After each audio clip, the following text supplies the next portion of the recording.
Creed menceritakan seorang anak laki-laki dari petinju legendaris Apollo Creed. Kita sama-sama mengetahui bahwa Apollo Creed merupakan rival, pelatih, sekaligus sahabat baik dari Rocky Balboa. Kini, Rocky telah menjadi sosok petinju yang sama melegendanya dengan Apollo Creed. Sementara itu, Adonis yang merupakan putra dari Apollo, harus melalui masa lalu yang kelam dan menempuh jalan berliku demi mencari jati diri dan membangun masa depannya sendiri.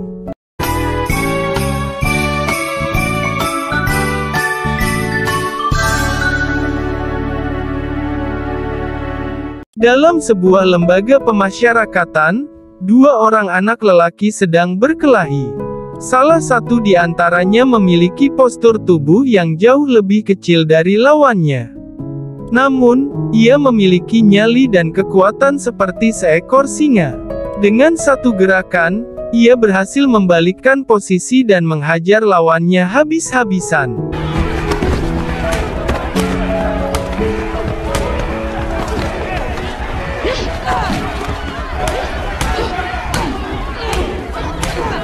Untungnya, seorang penjaga bertindak cepat dengan mengangkat bocah bertubuh kecil itu lalu menjauhkannya dari kerusuhan yang terjadi.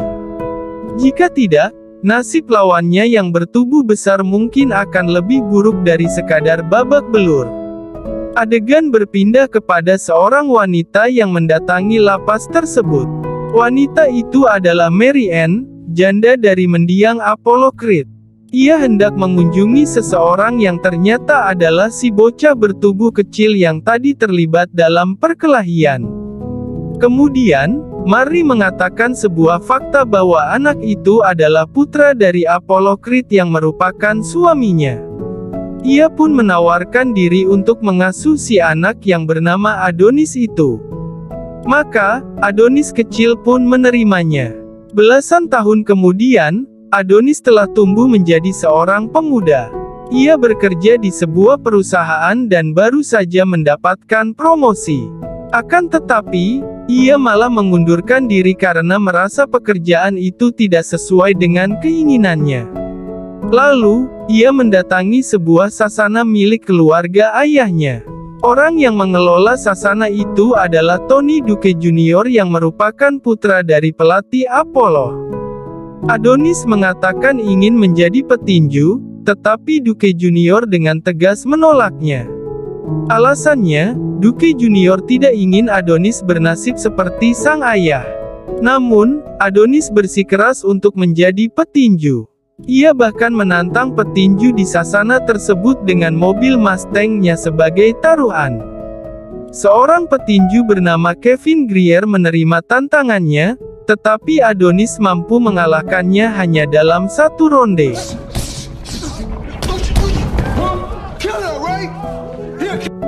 Kemudian, Adonis kembali menantang petinju lainnya.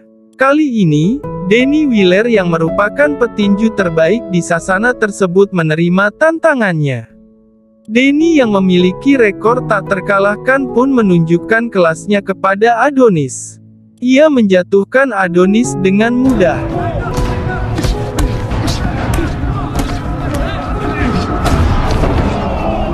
Di rumah, Mary Ann mengomeli Adonis yang pulang dalam keadaan muka bonyok. Sebenarnya, Mary Ann juga tidak menyetujui keinginan Adonis untuk menjadi petinju, tetapi ia tetap memberi petunjuk bagi putranya itu. Atas petunjuk dari ibunya itu, Adonis pun pergi ke Philadelphia dan menemui Rocky Balboa. Ia mengetahui Rocky adalah petinju legendaris yang pernah mengalahkan ayahnya. Adonis meminta Rocky untuk melatihnya menjadi seorang petinju. Namun, Rocky mengatakan bahwa ia telah berhenti dan enggan untuk berurusan dengan dunia tinju kembali.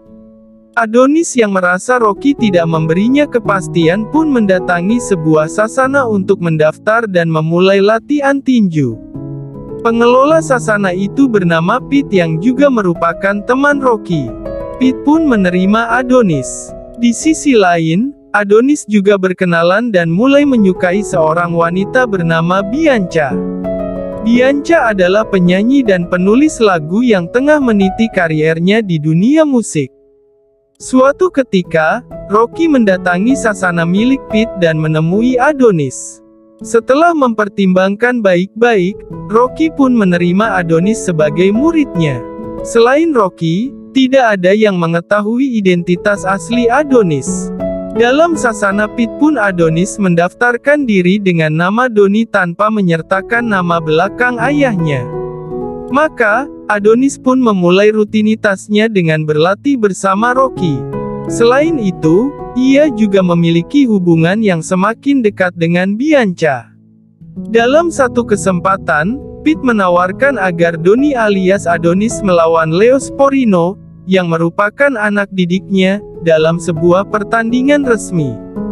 Awalnya, Rocky menolak karena merasa Adonis belum siap, tetapi Adonis berhasil membujuknya sehingga menerima tawaran pertandingan itu.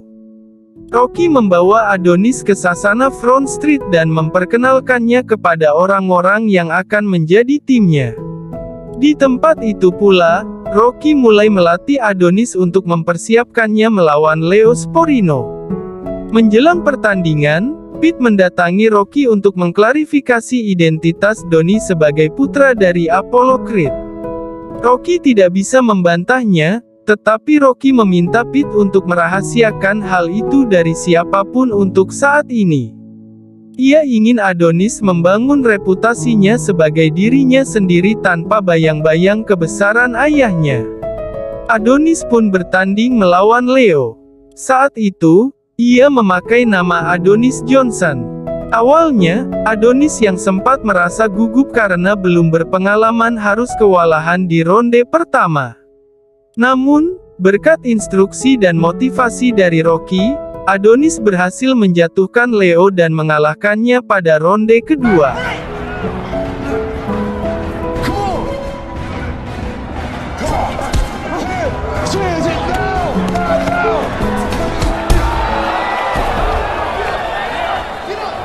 Sebagai pemula, Adonis meraih prestasi yang bagus.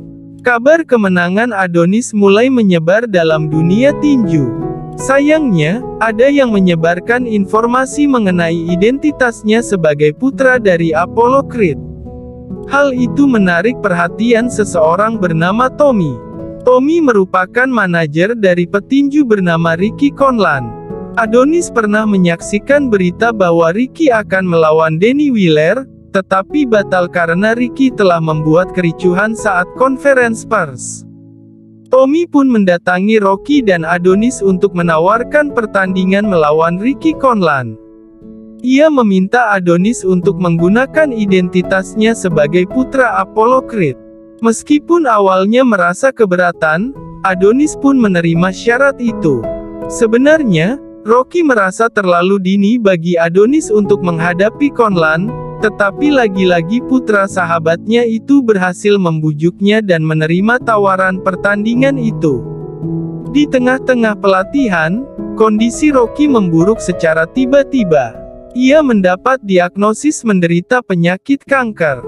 Meski demikian, Rocky tetap melanjutkan tugasnya melatih Adonis. Bahkan, ketika Adonis mengkhawatirkan kondisinya, Rocky melontarkan kata-kata yang menyinggung Adonis. Merasa kesal, Adonis meninggalkan Rocky dan menemui Bianca. Namun, ia malah menghajar seorang penggemar Bianca yang membuat suasana hatinya semakin buruk.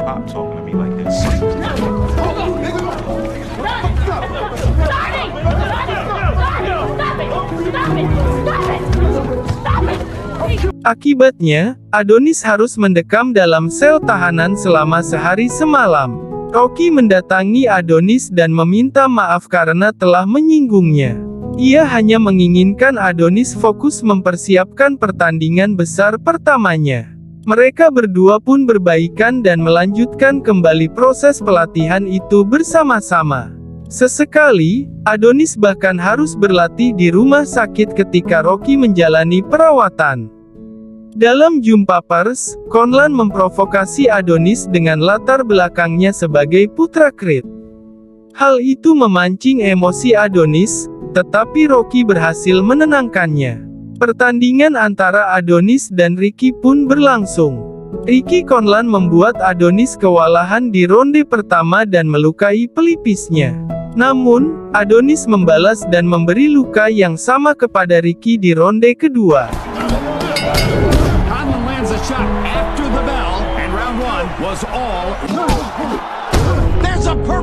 Pertarungan antara keduanya pun semakin seru dan memanas.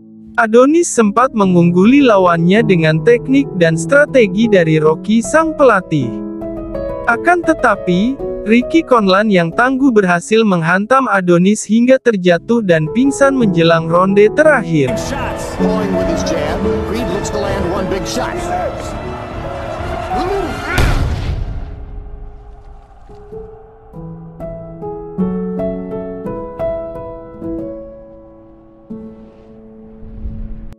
Bayangan sosok Apollo Creed memenuhi benak Adonis dan menyadarkannya. Ia pun berhasil bangkit sebelum hitungan terakhir.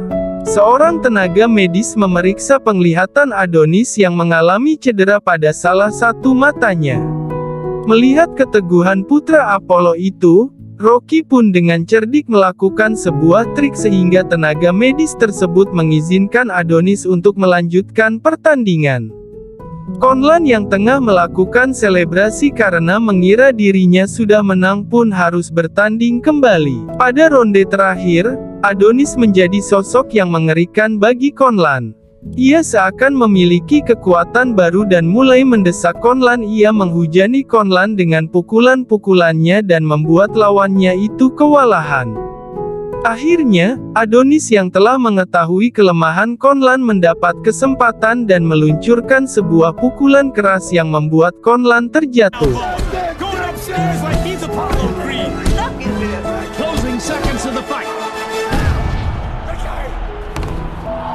Sayangnya, Conlan masih mampu berdiri kembali sebelum pertandingan itu selesai. Para juri menetapkan Ricky Conlan sebagai pemenang berdasarkan selisih nilai. Adonis memang merasa kecewa karena kekalahan itu, tetapi ia tidak menyesal karena ia telah dan mengeluarkan kemampuan terbaiknya. Meskipun memiliki kesan sebagai bad boy, Ricky Conlan merupakan petarung yang hebat dan sportif. Buktinya Conlan menyalami Adonis dan mengakuinya sebagai seorang petinju yang memiliki bakat dan potensi besar. Berkat kegigihan dan kemampuannya saat menghadapi Conlan, Adonis pun mendapatkan rasa hormat dari setiap orang sebagai dirinya sendiri. Seseorang menanyakan bagaimana perasaan Adonis mengenai keterkaitannya dengan sosok Apollo Creed yang legendaris. Adonis menjawab dengan berkata bahwa ia sangat mencintai ayahnya. Selain itu, Adonis juga mengungkapkan bahwa dirinya bangga menjadi seorang Creed. Lalu, film ini pun berakhir. Creed wins the night.